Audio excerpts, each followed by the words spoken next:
Assalamualaikum warahmatullahi wabarakatuh. Hai, apa kabar kalian semua? Semoga dalam keadaan sehat dan selalu dimudahkan segala aktivitasnya.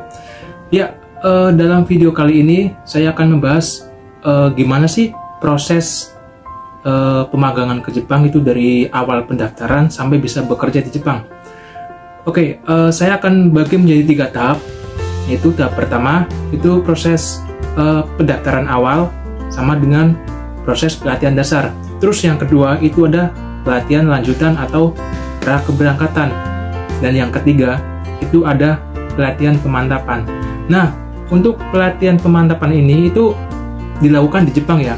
Selama 1 bulan itu tentunya setelah kita lolos pelatihan pertama sama pelatihan kedua. Oke. Sebelumnya saya ucapkan terima kasih buat kalian semua yang telah mengeklik video ini. Saya mohon dukungannya buat like, subscribe, komen, dan share agar saya dapat memberikan informasi mengenai tentang Jepang. Oke, langsung saja kita masuk ke topik pertama, yaitu tahap awal pendaftaran sampai pelatihan dasar. Saya itu mulai daftar itu bulan Januari tahun 2019 ya, baru kemarin saya daftar. Itu daftarnya itu saya lewat yayasan itu bukan negeri tapi swasta. Itu saya daftar itu di BKK atau Bursa Kerja Khusus. Itu biasanya kalau di SMK itu pasti ada BKK-nya. Saya mulai daftar di situ. Itu kira-kira dalam jangka waktu 1 minggu atau 2 minggu kemudian akhirnya saya dapat panggilan buat tes, dan tesnya itu juga dilakukan di BKK daerah ya, waktu itu di Pekalongan, karena saya juga berdomisili waktu itu di Pemalang, jadi nggak begitu jauh. Dalam tes ini itu tahap awal itu psikotes ya, sama seperti perusahaan-perusahaan di Indonesia pada umumnya itu psikotes, soalnya itu sama ya, mulai dari Kraepelin, tes buta warna, terus tes juga masalah kayak buta huruf gitu. Itu sama persis dari tesnya itu. Dan dalam 1 hari itu ada dua tes, yaitu psikotes dan lanjut ke interview. Oke, singkat cerita, saya mengikuti psikotes itu mengerjakan sekitar waktu ya kurang lebih 1,5 jam atau 1 jam, saya lupa. Setelah selesai itu saya atau misalkan kami semua itu disuruh nunggu itu sekitar berapa, 1,5 jam itu nunggu buat pengumuman lolos enggaknya di psikotes ini. Dan setelah saya menunggu, akhirnya alhamdulillah saya lolos psikotes, dan waktu itu langsung dilanjutkan ke interview. Nah, dalam proses interview ini itu pertanyaannya itu dari pengalaman saya yang sudah mengikuti tes-tes atau interview di perusahaan ini, saya itu pertanyaan itu agak sedikit berbeda. Ya, kenapa? Karena dalam interview ini itu lebih banyak pertanyaan tentang mengenai itu sanggup atau enggak. Tuh, misalkan sanggup atau enggak di Jepang gini, jauh dari keluarga, terus nggak boleh pulang ketika Idul Fitri gitu. Pokoknya pertanyaan itu yang menyangkut tentang konsekuensi di Jepang gitu. Dan salah satunya itu ada itu pertanyaan, contohnya kenapa Anda memilih bekerja di Jepang, terus sanggup nggak kalau misalkan di Jepang itu kayak gini-gini, peraturannya gini, terutama juga larangan ibadah ya, larangan ibadah tentang konsekuensinya yang harus diterima ketika di Jepang itu, bahwa kita nggak bisa leluasa melakukan ibadah, terutama sholat. Nah, dalam interview ini saya jawab dengan cuman ya aja, dengan sanggup aja. Itu tujuannya cuma biar yayasan itu tahu, oh berarti ini emang dia benar-benar minat Jepang. Oke, singkat cerita, semua tes dari psikotes dan interview udah selesai dilaksanakan pada hari itu juga, dan saya disuruh nunggu untuk informasi selanjutnya lolos atau tidaknya selama kurang lebih 1 minggu. Setelah 1 minggu saya nunggu, itu akhirnya saya dapat informasi melalui handphone bahwa saya dinyatakan lulus interview. Dan waktu informasi itu saya juga diarahkan untuk ke alamat websitenya yayasan tersebut. Akhirnya saya masuk ke yayasan alamat webnya. Di situ ada bukti bahwa saya itu lolos interview. Dan dalam lolos interview ini itu kan nanti kan ada medical check up. Nah, untuk medical check up ini dari pihak yayasannya ini tidak terjun ke daerah lagi, cuma dia menyarankan kepada kita untuk medical check up di klinik yang sudah bekerja sama atau klinik yang telah dianjurkan dari yayasan tersebut. Dan akhirnya waktu itu saya juga direkomendasikan atau ke klinik ini buat medical check up, tentunya dengan membawa surat atau surat print-printnya yang menyatakan kalau saya itu telah lolos seleksi interview. Perlu kalian ketahui, dalam medical check up ini itu dari pihak yayasan itu tidak menanggung biaya medical check up. Ya, secara otomatis kita harus bayar sendiri. Waktu itu saya menghabiskan sekitar 450.000. Itu kata teman-teman yang sudah ibaratnya yang sudah melakukan tes di situ, katanya itu ini biayanya murah karena dari pihak yayasan itu bekerja sama, ibaratnya udah menjadi mitra dengan klinik tersebut. Jadi ya 450.000 itu udah murah. Ya mungkin kalau misalkan nggak kerja sama ya mungkin kurang tahu juga, ada mungkin lebih dari 500 atau berapa gitu. Oke, singkat cerita semua medical check up semua sudah dilakukan, sudah dilaksanakan. Terus saya tinggal menunggu kabar dari pihak yayasan tersebut. Nah, kurun waktu sekitar 1 minggu atau 2 minggu lebih, saya lupa itu, dari pihak yayasan itu mengabari saya bahwa saya itu dinyatakan lolos medical check up, dan tahap selanjutnya adalah proses pelatihan dasar. Nah, pelatihan dasar, ya perlu kalian ketahui bahwa jika kalian sudah lolos psikotes, lolos interview, lolos medical check up, jika kalian tes itu semua sudah lolos, itu belum menjamin kalian berangkat ke Jepang. Ya, kenapa saya bilang gini? Karena nanti setelah setelah tes ini itu ada pelatihan di yayasan.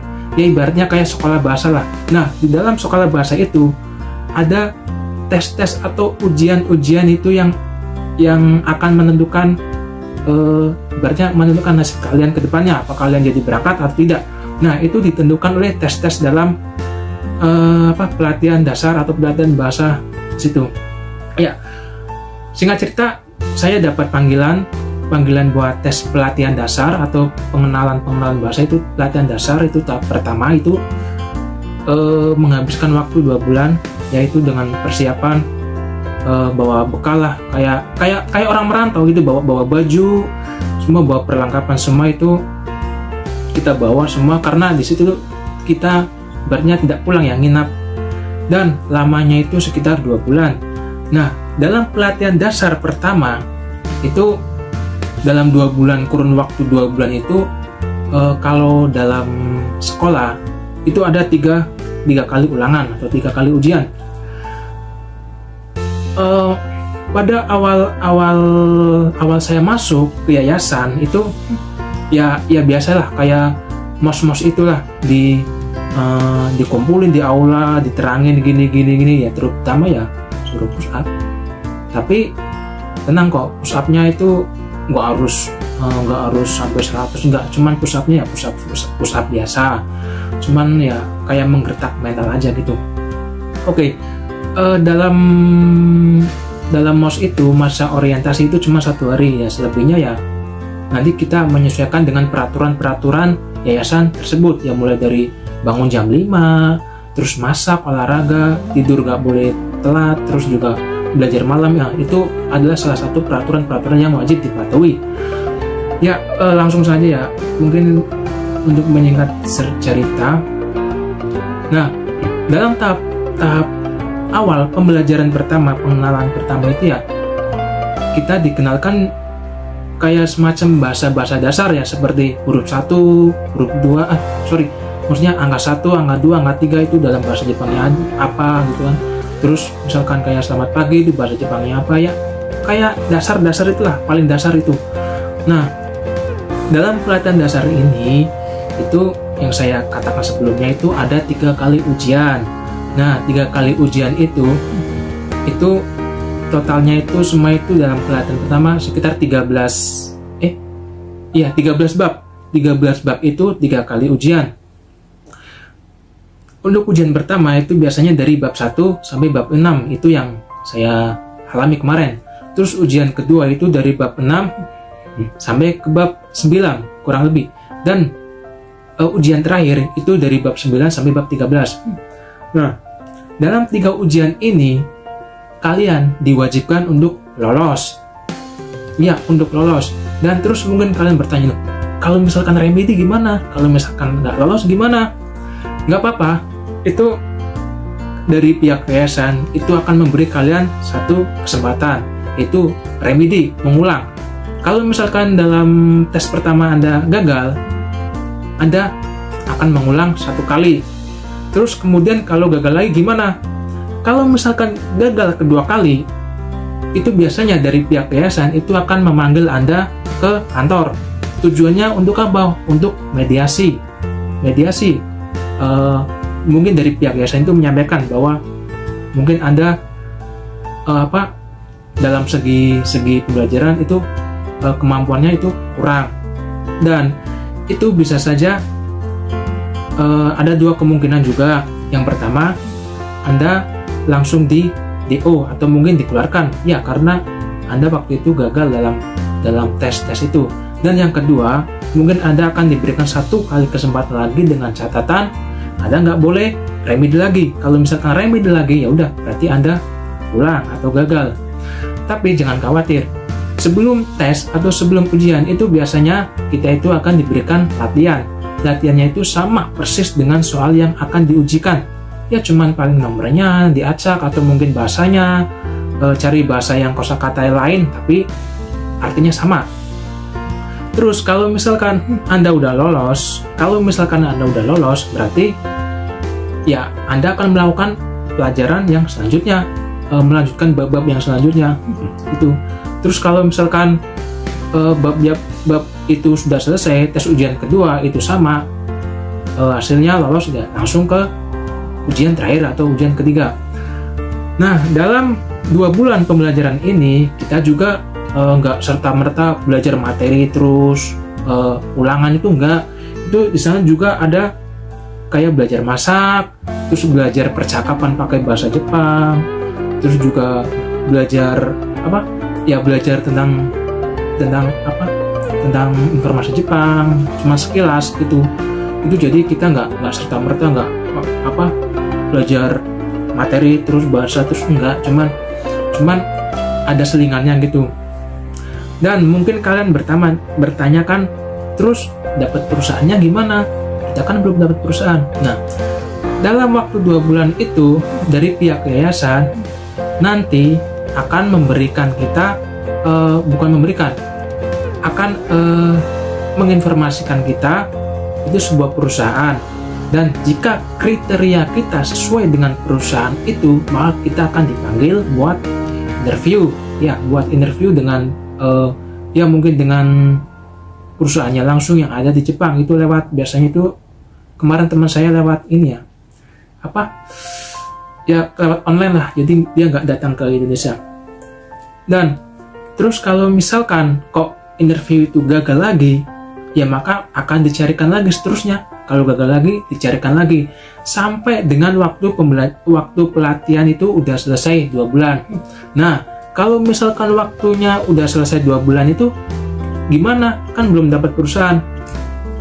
Kalau misalkan dalam waktu 2 bulan itu kita belum mendapatkan perusahaan, itu dari pihak yayasan tetap akan mencarikan perusahaan yang cocok dengan kriteria. Dalam arti dengan kriteria perusahaan tersebut. Ya mungkin kalau kita cocok, ya kita akan diarahkan.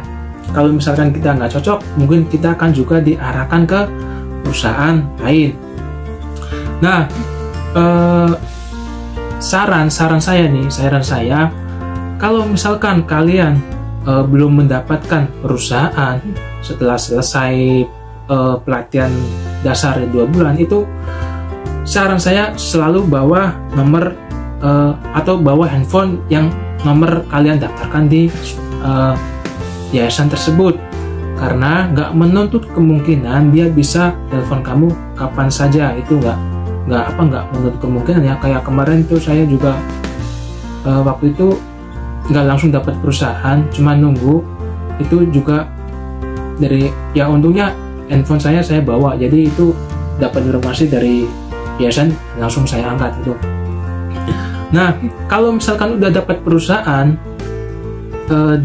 selama 2 bulan itu ya, dalam 2 bulan itu kalian udah dapat perusahaan ya, dalam masa pelatihan itu. Nah, itu nanti juga akan menentukan tanggal berapa kalian melakukan pelatihan kedua atau pelatihan lanjutan itu. Biasanya itu jaraknya agak cepat ya nunggunya. Jadi antara pelatihan pertama dengan pelatihan kedua itu biasanya rata-rata 2 bulan. Itu kalau misalkan udah dapat perusahaan.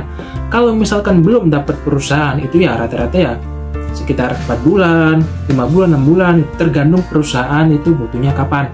Tapi biasanya itu perusahaan itu nggak mungkin dadak, karena juga mungkin perusahaan juga berpikir kalau mencari tenaga kerja itu nggak langsung dapat. Jadi jauh-jauh hari dia sudah melakukan perekrutan. Nah, kembali lagi dalam pelatihan itu 2 bulan ya. Jadi kalau misalkan kalian sudah lolos 2 bulan itu pelatihan pertama, itu sebagai tanda bukti bahwa kalian sudah mengikuti pelatihan pertama, itu kalian akan mendapatkan sertifikat. Ya, sertifikat itu sebagai bukti bahwa kalian telah lulus atau lolos lolos pelatihan dasar, dan itu yang akan membawa kalian menuju ke pelatihan selanjutnya. Nah, dalam pelatihan lanjutan ini sebenarnya lebih banyak dong kayak misalkan proses-proses yang harus dilalui seperti pembuatan dokumen, paspor, visa. Terus juga dari segi belajar, segi materi itu agak lebih sulit sedikit, tapi tetap dalam sulitnya itu ya kalau misalkan kita belajar dengan benar ya pasti akan mudah. Oke, langsung saja kita mulai. Jadi setelah kalian selesai pelatihan dasar itu kan kalian kan pulang dulu nunggu di rumah itu sekitar 2 bulan itu kalau sudah yang mendaftarkan perusahaan. Kalau belum ya mungkin sekitar 2 bulan atau 2 bulan lebih ya, 3 bulan, 4 bulan, 5 bulan, itu tergantung dari kalian dapat perusahaannya itu kapan. Nah, dalam proses menunggu pelatihan lanjutan itu kalian ibaratnya nggak serta merta itu cuma nunggu gitu panggilan, enggak. Nah, dalam proses nunggu itu kalian akan diberikan tugas online. Ya, tugas online itu bertujuan untuk agar kalian tidak lupa dengan materi apa yang telah didapatkan. Itu biasanya sekitar 3 hari sekali ya, itu ada tugas online yang harus kalian kerjakan. Kalau misalkan kalian remedi ya mau ngulang lagi hari berikutnya. Dan kalau misalkan tugas itu udah selesai dikerjakan sampai waktu kalian mau pelatihan kedua, itu biasanya tugasnya itu di print ya, dari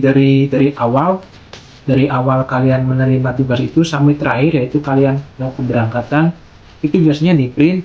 Itu buat bukti kalau kalian itu di rumah itu mengerjakan tugas. Oke, langsung saja ya. Dalam pelatihan kedua ini itu ya masih sama, itu proses pertama ya masa orientasi ya. Itu saya juga nggak tahu, padahal kan pelatihan pertama udah orientasi, ini orientasi lagi. Ya nggak tahu juga, itu kan peraturan dari yayasannya. Itu masa orientasi selama 1 hari biasa, terus setelah itu juga kegiatannya itu ya kayak masak, olahraga, nyuci, itu juga sama persis dengan pelatihan pertama. Nah, jadi yang perlu digarisbawahi itu adalah sistem belajarnya ya, atau materi belajarnya. Nah, dalam proses pelatihan kedua ini itu kita akan melanjutkan bab dari pelatihan pertama. Kalau pelatihan pertama itu sampai 13 bab. Nah, pelatihan kedua ini itu dimulai dari 14 bab, kalau nggak salah sampai 25 atau 24. Itu saya kurang tahu, itu pokoknya meneruskan bab dari pelatihan pertama. Nah, dalam proses pelatihan kedua ini itu sistem ujiannya juga sama, itu 3 kali ujian. Tapi dalam pelatihan kedua ini itu kan secara otomatis kalian udah dapat perusahaan. Nah, itu kalau misalkan kalian gagal dalam ujian, itu biasanya dari pihak yayasan itu akan terus memperjuangkan kalian. Kenapa? Karena kalian itu sudah mendapatkan perusahaan. Secara otomatis juga yayasan tidak mau mengecewakan perusahaannya dong.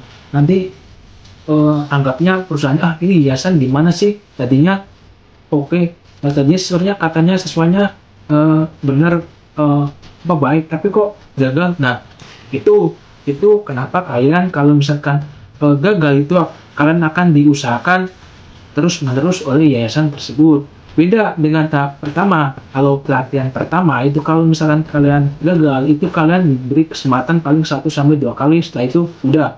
Tapi dalam pelatihan kedua atau pelatihan pra keberangkatan, ya namanya pra keberangkatan, itu kalian akan diusahakan benar-benar sampai kalian bisa berangkat dalam berangkat ke Jepang tentunya. Oke, dalam proses pelatihan kedua ini itu lebih banyak di kayak pelatihan kayak pengenalan Jepang ya, pengenalan Jepang. Itu kan soalnya dalam pelatihan kedua ini kan kita kan udah mempunyai barunya mempunyai pengetahuan sedikit tentang bahasa Jepang, jadi nggak perlu dari nol, dari cuma lebih ke pemantapan atau kekenalan budaya Jepang. Karena apa? Karena Jepang itu sangat berbeda sekali dengan Indonesia, ya, terutama dalam hal buang sampah. Dalam hal buang sampah itu Jepang itu sangat sekali detail ya. Contohnya itu botol itu kalau di Jepang ini nggak boleh langsung dibuang. Jadi dibuka dulu tutupnya, plastiknya dikupas dulu, dipisahin, terus botolnya juga dicuci biar bersih. Nah, itu itu sistem proses pembuangan sampah Jepang. Itu kalau menurut saya sih ya rumit, tapi kalau orang Jepang ya mungkin karena sudah terbiasa jadi terbiasa. Oke, kembali lagi ke pelatihan lanjutan. Nah, dalam pelatihan lanjutan ini kalian nanti akan disuruh membuat berbagai macam dokumen ya.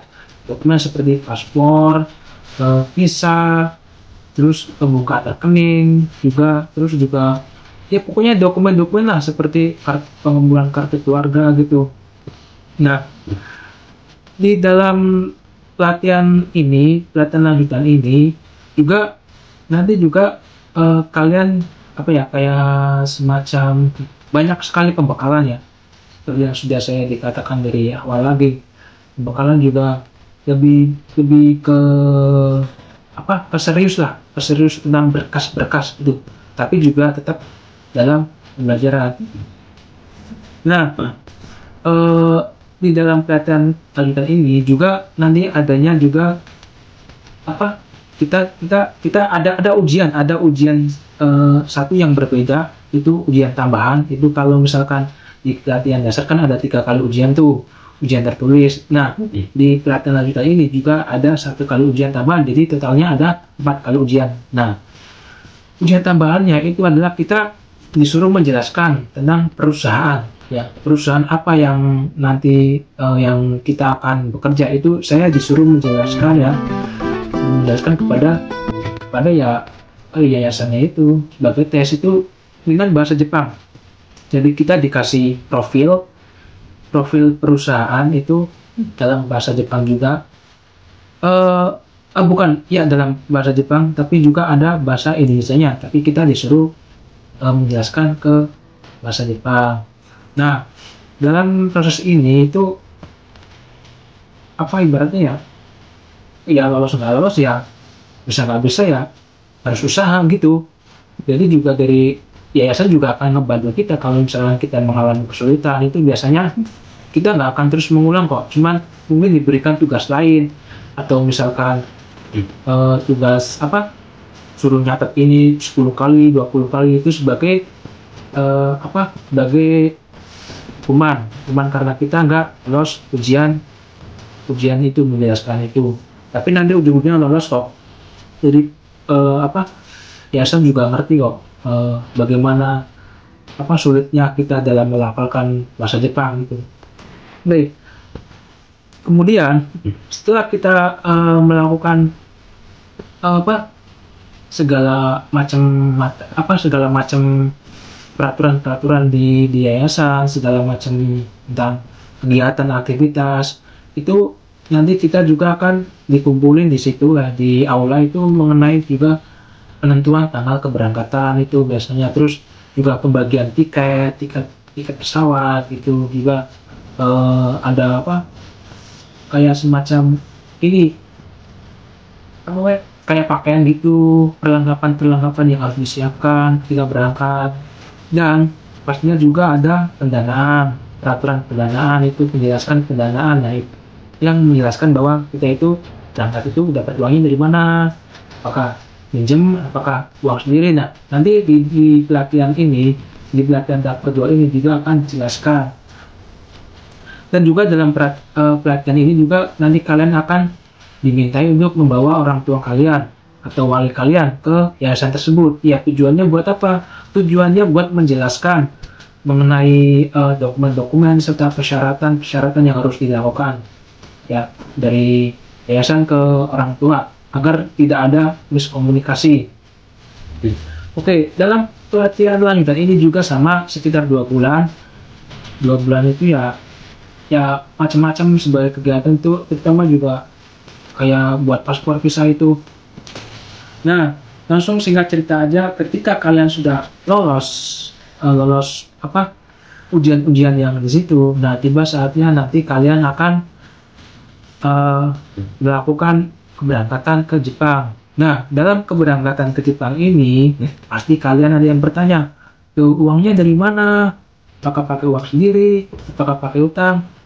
Dalam yayasan saya itu prosesnya itu talangan dalam arti kita diberikan pinjaman dari pihak bank. Nah, nanti bayarnya itu sistem potong gaji selama tempo antara persetujuan bank dengan yayasan tersebut. Langsung buka-bukaan aja, kemarin saya itu dapat pinjaman itu sekitar 19 juta rupiah. 19 juta rupiah itu dipotong buat biaya keberangkatan. Nah, dan itu juga ada sisa sedikit, sekitar 500.000 itu buat biaya perlengkapan saya berangkat ke Jepang ini. Dalam pinjaman itu dia sistemnya itu potong gaji, ya, potong gaji selama kurang lebih ya satu tahun setengah, mungkin kurang atau mungkin lebih, itu tergantung dari persetujuan yayasan tersebut. Dan dalam pelatihan kedua ini juga kita nanti juga akan diajarkan juga kayak semacam berbicara sama orang Jepang langsung, terus juga mengenai tata krama yang ada di Jepang, kehidupan sosial di Jepang gimana, terus konsekuensinya di Jepang kayak apa, itu ya dalam pelatihan kedua ini nanti akan dijelaskan secara detail, terutama juga perlengkapan yang harus dibawa.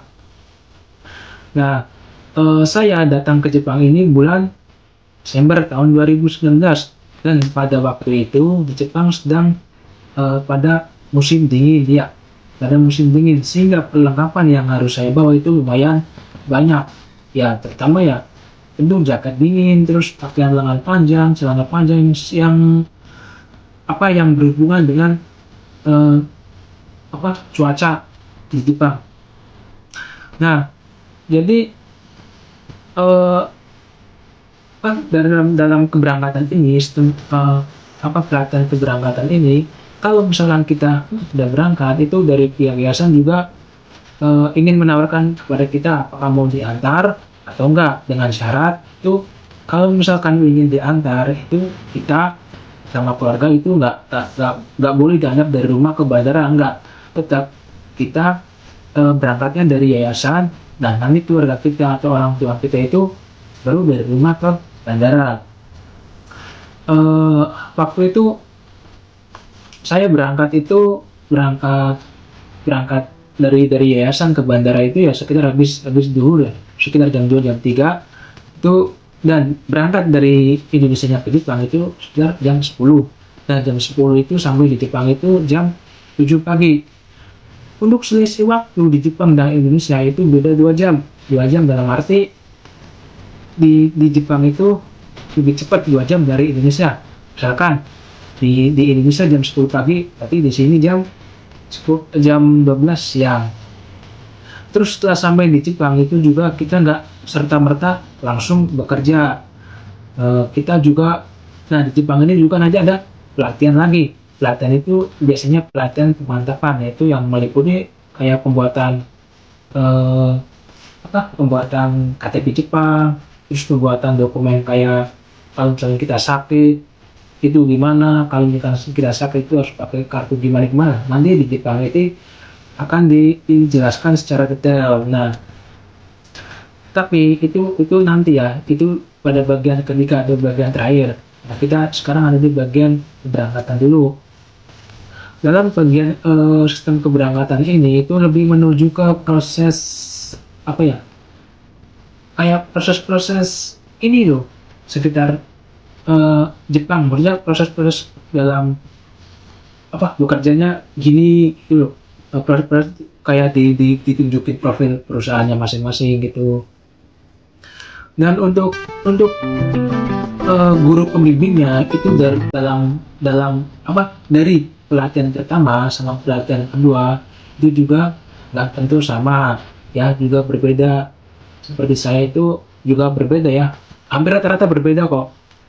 Cuman dulu kalian ketahui juga dalam pelatihan kedua ini atau pelatihan pemantapan ini itu kita mengemban kayak apa ya, mengemban tugas lebih loh. Artinya ya kita disuruh jadi artinya kayak ketua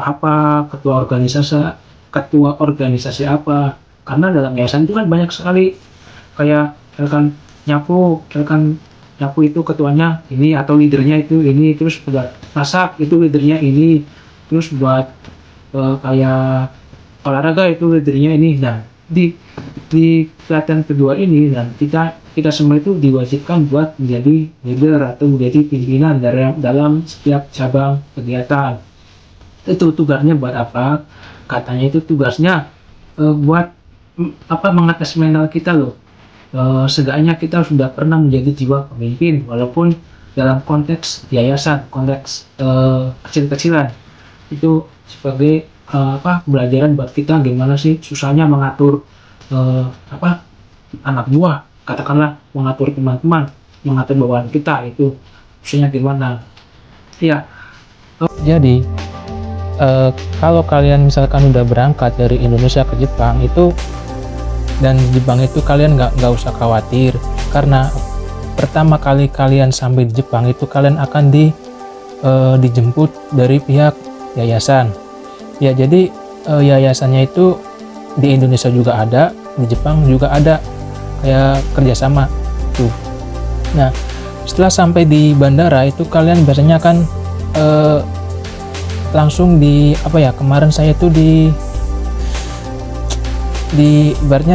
diarahkan ke bagian apa itu saya lupa, itu katanya buat pendataan buat pendatang baru. Dan setelah proses pendataan itu selesai, nanti kalian ngambil koper di ruang di tempat pengambilan, terus kalian disuruh nunggu. Dan sebelum berangkat ke Jepang itu biasanya dari perwakilan kelompok kalian masing-masing itu biasanya dikasih kayak semacam kontak atau nama Facebook ya, nama Facebook atau misalkan yang istilahnya bisa dihubungin lah, itu nama kontak atau Facebook pemegang yayasan yang ada di Jepang. Jadi biar kalian tidak bingung mau ngabarnya kemana gitu. Nah, setelah kalian nunggu itu, dari pihak asrama Jepang di sini itu akan menjemput kalian dan terus untuk dibawa ke asrama atau ke pelatihan selanjutnya. Ya, jadi setelah sampai di Jepang itu kalian nggak langsung turun ke perusahaan, nggak kerja. Di Jepang juga diberikan pembinaan atau pelatihan lagi 1 bulan. Nah, di dalam pelatihan itu tentunya ada juga kegiatan-kegiatan yang harus kita lakukan, terutama juga peraturan-peraturan asrama, terus kayak pembuatan dokumen penting, terus juga ada pembelajaran bahasa Jepangnya. Cuman kalau di Jepang ini itu lebih banyak ke kayak semacam pembuatan berkas sama memahami peraturan-peraturan yang ada di Jepang, itu kebudayaan yang ada di Jepang ya. Tapi tetap belajar, cuman nggak banyak, paling ya 40%-an gitu. Nah, di asrama Jepang ini itu ibaratnya nggak seketat atau mungkin nggak seditakutin yang ada di Indonesia. Kenapa? Karena yang membedakannya itu adalah kalau di sini di Jepang, asrama Jepang itu tidak ada ujian ya, tidak ada ujian yang tiga kali ujian kalau gagal itu langsung DO, nggak ada. Di sini cuman kayak tes biasa aja, jadi itu nggak begitu terpengaruh.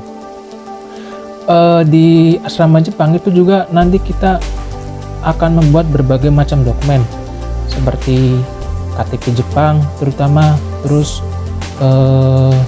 pembukaan rekening, terus juga kayak pendaftaran gitu yang ibaratnya kita sakit itu nanti kita dapat kartu. Nah, itu semuanya itu dilakukan di asrama Jepang ini selama 1 bulan itu, selama 1 bulan.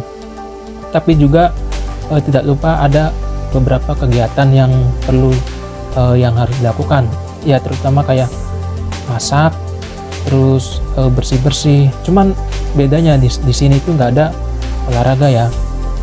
Kalau misalkan di Indonesia kan, asrama Indonesia kan itu kan ada olahraga itu setiap habis subuh itu lari-lari biasanya. Nah, kalau di sini tuh nggak ada. Ya mungkin karena terpengaruh cuaca juga kan. Kadang kan di sini kan musim dingin itu, kalau misalkan lagi musim dingin kan nggak mungkin kan kita olahraga lari-lari ke musim dingin gitu. Juga nanti juga berdampak pada kesehatan kita yang membuat kita nanti batal ke perusahaan.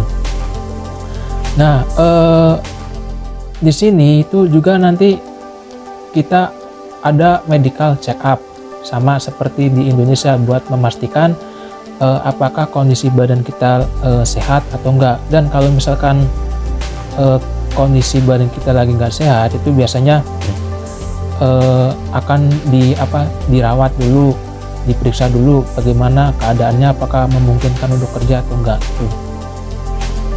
Terus apa lagi ya, kayak sebenarnya sama yang di Indonesia, cuman nggak beda jauh ya. Itu paling pembuatan dokumen-dokumen aja. Nah, jadi bingung ya, apa lagi ya. Oh ya, nah selama 1 bulan itu di Jepang, di asrama Jepang 1 bulan itu juga kita diwajibkan untuk belajar malam ya, sama belajar malam. Terus tidurnya juga nggak boleh sampai malam-malam juga, sama yang peraturan di Indonesia. Terus juga nanti kita nyuci sendiri ya. Dan ada yang unik nih dari pengalaman saya kemarin ya di sini itu.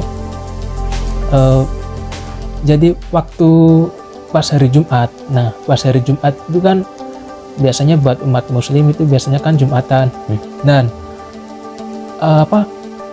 para pengurus asrama itu ternyata udah tahu udah tahu kalau misalkan kita pas hari Jumatan. Jadi dari pihak asrama juga memberikan waktu atau kelonggaran buat kita untuk melakukan sholat Jumat. Dan sholat Jumatnya itu nggak di masjid ya, tentu aja nggak di masjid karena di sini juga jarang sekali ada masjid. Jadi sholat Jumat itu dilakukan di gedung asrama sendiri ya, gedung asrama sendiri tentunya dengan ya teman-teman itu, imamnya yang khotbah juga dari bagian kita, teman kita sendiri. Jadi dari pihak asrama juga dia udah tahu buat kita melakukan kewajiban tentunya ya. Oke, jadi di asrama itu kita akan diberikan sebuah bimbingan mengenai peraturan Jepang itu secara detail. Nah, kalau di Indonesia itu kan cuman sekilas, maksudnya yang penting kita tahu aja. Nah, kalau yang di Jepang ini itu kita secara detail ya, mulai dari cara pembuangan sampah, terus cara naik sepeda yang benar, cara mematuhi segala peraturan yang ada lah.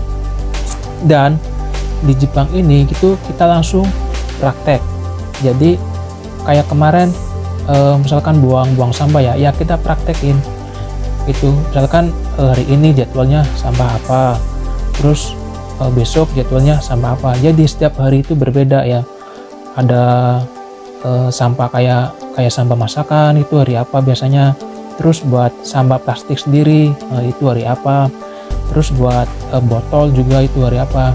Dan itu dari setiap masing-masing jenis sampah itu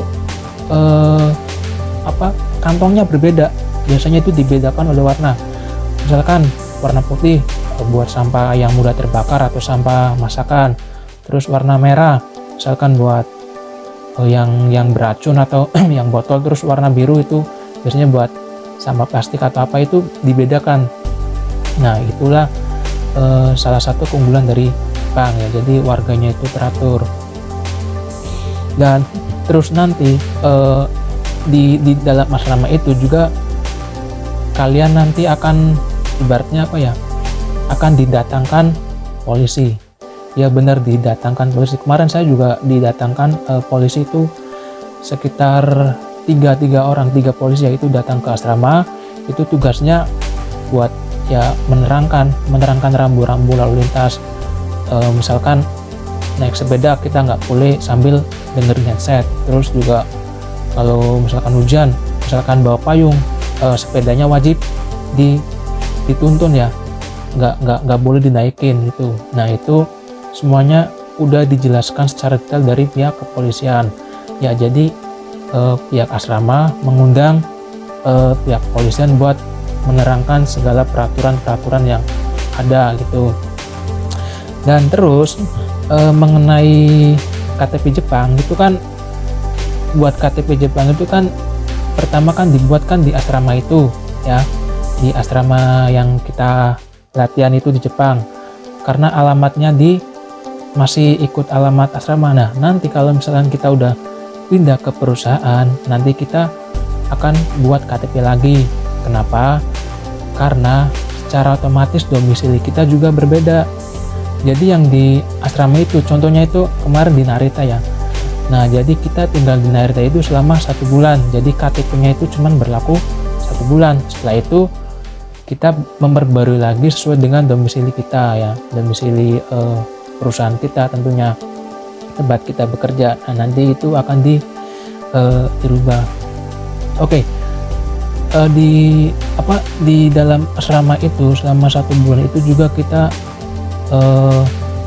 diterangkan secara detail ya mengenai tentang tabungan juga, terus pembuatan kayak kartu, kalau di Indonesia itu namanya kartu BPJS ya, buat kita berobat gitu. Nanti juga di situ akan dibuat dan dijelaskan secara detail. Dan pasti mungkin kalian akan bertanya, terus kan kita kan belum dapat uang Jepang, bagaimana untuk bertahan hidup? Kita sendiri kan ibaratnya belum kerja, belum dapat gajian. Nah, jadi di asrama Jepang itu selama 1 bulan itu kita akan diberikan uang dari asrama itu, katanya dari perusahaan ya, dari perusahaan kita masing-masing itu diberikan kepada kita buat pegangan hidup sementara sebelum kita kerja ya, karena kan kita kan waktu itu belum kerja, jadi otomatis belum dapat uang. Nah, dari perusahaan itu memberikan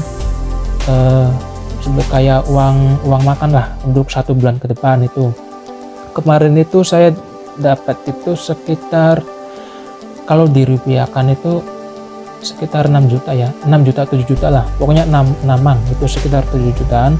Dan 7 juta itu dipotong buat asuransi jiwa kita. Kalau misalnya kita kecelakaan dalam kerja itu dipotong asuransi, terus dipotong buat biaya makan, iuran di situ. Pokoknya total itu sisanya tinggal 4 mang atau sekitar ya 5 juta atau 4 juta setengah itu buat 1 bulan cukup lah.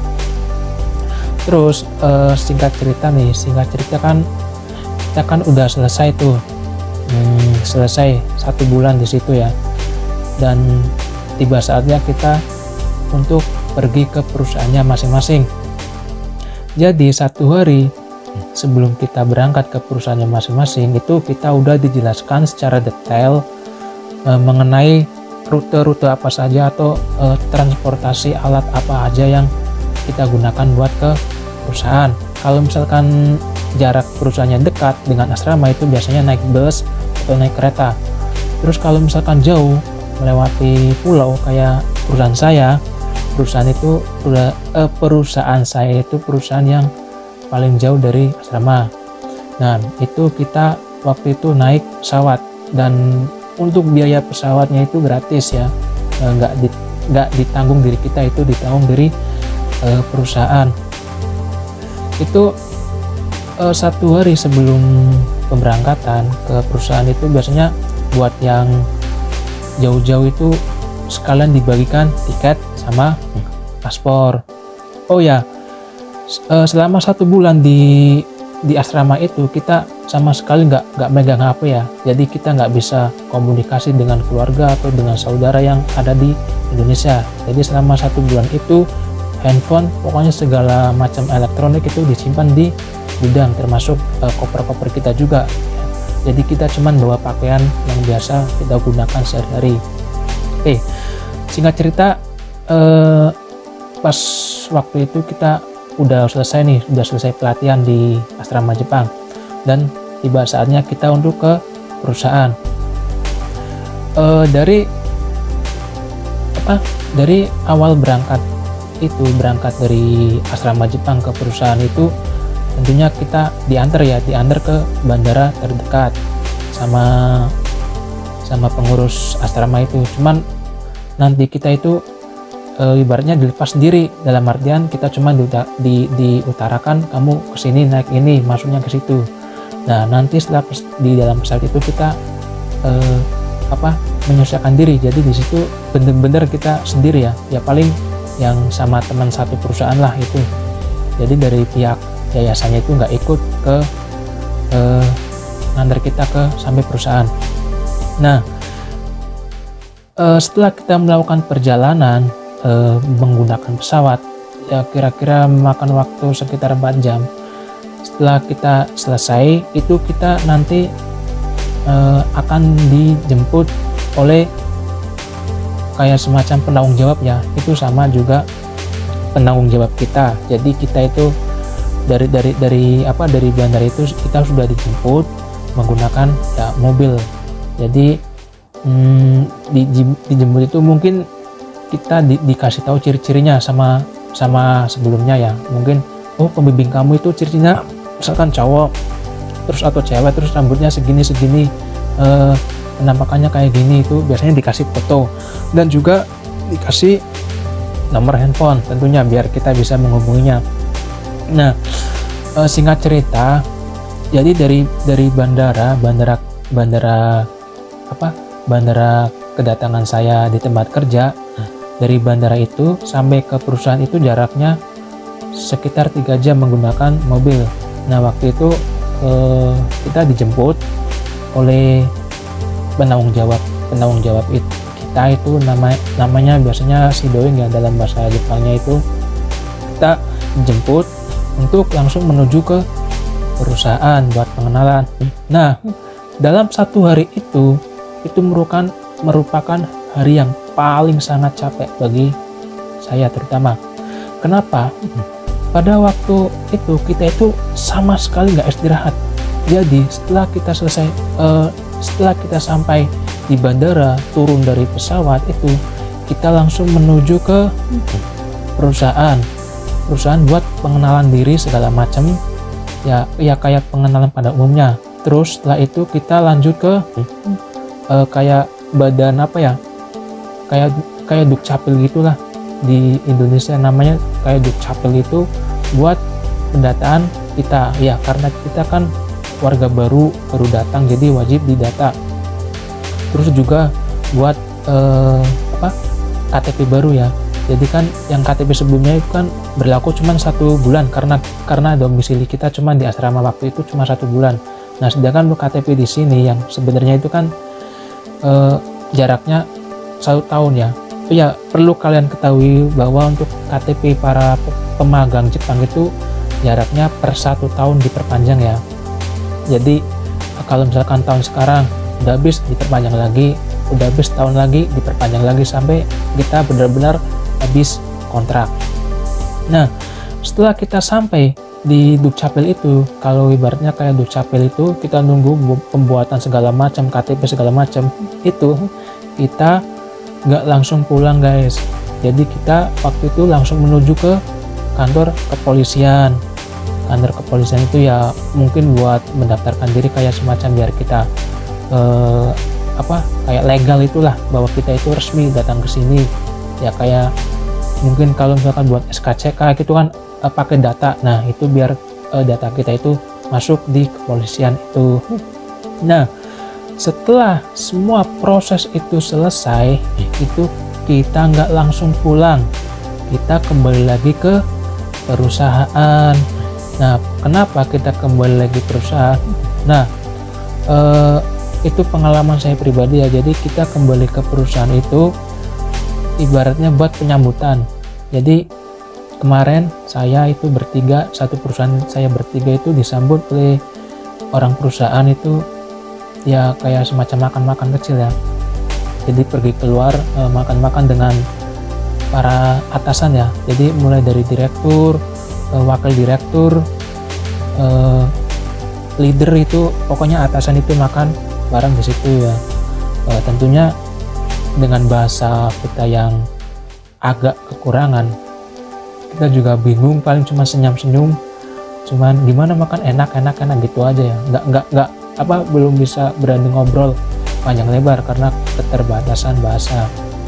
Oke. Setelah itu, setelah penyambutan selesai, baru kita diizinkan pulang ke Apato ya. Apato itu apartemen atau kos-kosan untuk menyiapkan segala macam ya entah menyiapkan pakaian besok buat kerja, menyiapkan segala macam lah. Dan setelah selesai semua itu, besoknya kita harus kerja. Bayangin kan, capek banget. Jadi emang nggak ada waktu buat istirahat pada waktu itu. Jadi langsung kerja seperti biasanya. Oke. Ya mungkin segitu dulu ya video dari saya mengenai pemagangan ke Jepang ya, dari awal sampai akhir ini udah selesai gitu. Kira-kira segitulah prosesnya. Buat kalian mungkin yang belum paham bisa bertanya di kolom komentar. Oke, terima kasih atas waktunya. Terima kasih juga atas like, subscribe, dan komennya. Saya akhiri. Assalamualaikum warahmatullahi wabarakatuh.